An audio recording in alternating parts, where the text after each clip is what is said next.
નમસ્તે મિત્રો, કોઈએ મને પૂછ્યું કે ટ્વિન્સ કેવી રીતે બને છે સર.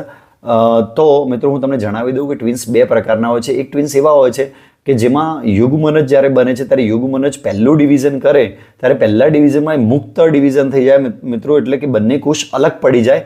અને મિત્રો એક યુગ્મનજમાંથી બે કોષો જ્યારે અલગ પડે છે ત્યારે બંને વિકાસ પામે છે એઝ અ બાળક તરીકે. તો આવા ટ્વિન્સ બંને સેમ હશે, બંને એક જેવા દેખાતા હશે, કારણ કે સંભાજનથી બે કોષો બને છે અને બે કોષો વિકાસ પામે છે. તો બે એક જ જેવા દેખાતા હશે અને બે નર હશે કાં તો બે માદા હશે. મિત્રો એવું નહીં હોય કે નર અને માદા.